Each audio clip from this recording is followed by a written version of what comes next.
The Open Shortest Path First protocol is a link state protocol that uses link state advertisements, LSAs, to advertise information to its neighbors, where a link describes how the router's interfaces are connected together. Now, on Junos devices, there are 4 link types: NBMA, point-to-multipoint, LAN, which is the broadcast link type, and point-to-point. But as we won't be looking at frame relay, we will just be interested in broadcast and point-to-point. And the state is a description of those links, such as, is it a DR, is it a backup designated router, is it a point-to-point link, its cost, its metrics, MTU, etc, etc.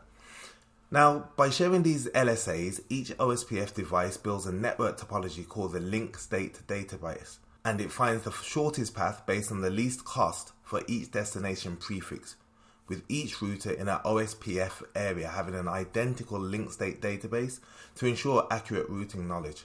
If you're enjoying the content, please consider subscribing, as 86% of viewers aren't currently subscribed. So before we get into the nitty-gritty of the protocol, let's cover some general knowledge facts that you may need to know for the exam.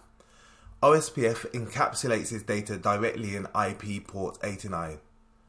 This is unlike something like BGP that uses TCP 179 or RIP that uses UDP 520.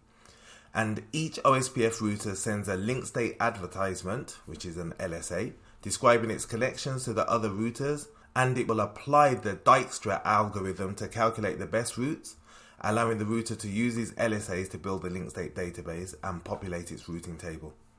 The Dijkstra algorithm shows the shortest path from one device to every other device in the area. Now, depending on the message type, OSPF uses either unicast messages or multicast messages sent to 224.005 sent by all OSPF routers, or 224.006 sent by an OSPF designated router. OSPF is quite a big subject, so what we're going to do, we're going to start off with the configuration and cover the theory as we go along. So let's have a look at our topology that we'll be working with today. We have 2 routers, there's R1 and R4, and the connection between them will be connected with 10.1.14 because it's 1 and 4, .0, with R1 having .1 and R4 having .4. I'm also going to configure a couple of loopbacks on R4 just to get the point across. And the point today is that we know that each router within an area needs to keep its own individual copy of its link state database.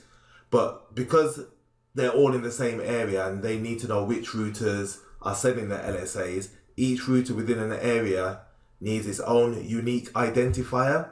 This is a 32-bit number in decimal format, and this is called the router ID. So let's jump onto R1 and do the configuration there first.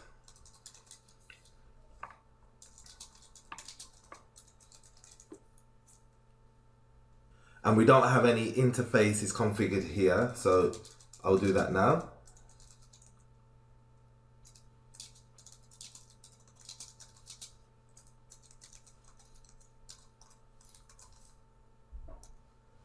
And I'm going to configure that interface for OSPF. This is done under Edit Protocols OSPF. We're going to put everything in area 0. And what I'm going to say is set interface GE.001.0 for OSPF.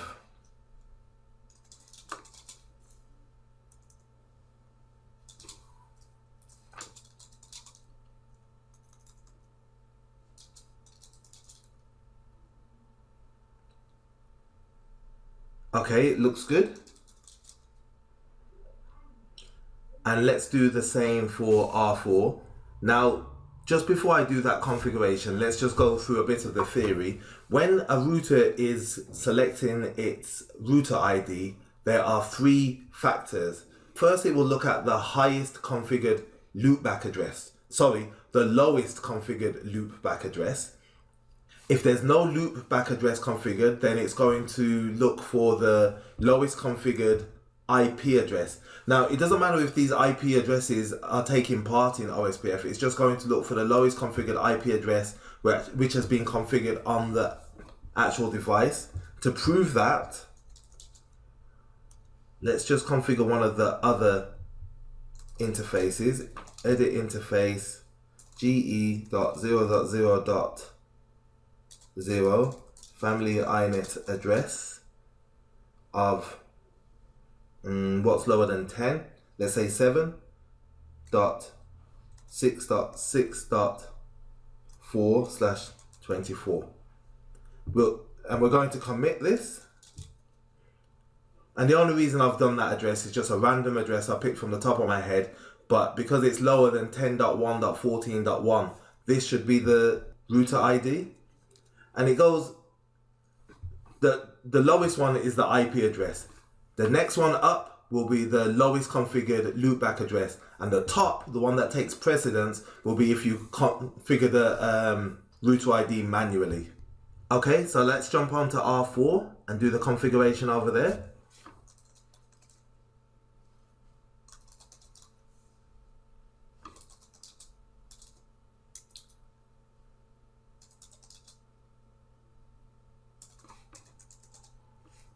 I've got some fat finger typing today.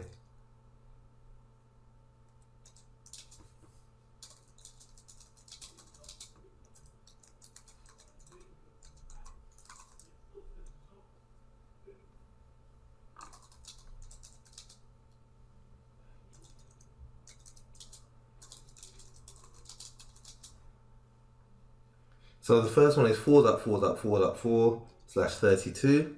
And we're going to do another one just to show that it's the lowest configured loopback address. So let's just say 5.5.5.5/32.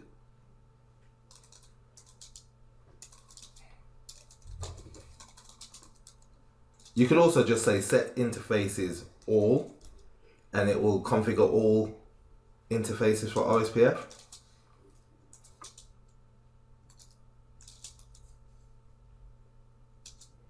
Brilliant. Let's commit that. And let's look for our OSPF neighbors. Now we're expecting that our OSPF neighbor has a router ID of 7.6.6.4, and we should have a router ID of 4.4.4.4.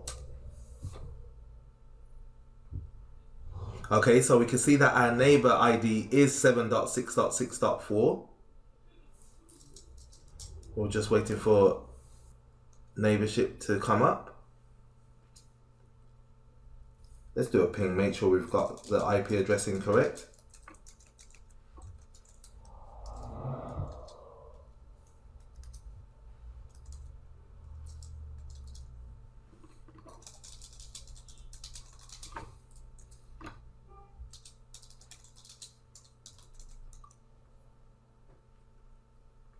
Yeah, we've configured 10.1.14.4 on our side. Let's have a look at that neighborship again.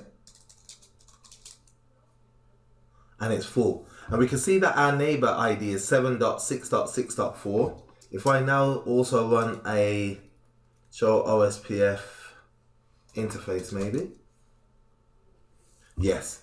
So here we can see that our neighbor is 7.6.6.4. It's the DR, and we are 4.4.4.4. We could also change that manually. If we go into the edit routing options and we say set router ID to our local one, let's make it higher than that. So let's say it's 10.10.10.10. Now, because it's been set manually, I'm expecting that this value here should change. This one won't, because we're not doing anything here. But this value here should change to 10.10.10.10. Because even though it's higher, if you configure the router ID manually, that takes precedence. Let's commit that. And run show OSPF interface. And here we can see that it has actually changed. And also in this video, we managed to also, as a side product, configure single area OSPF. So this video covered router IDs and single area OSPF configuration, and I'll see you in the next video.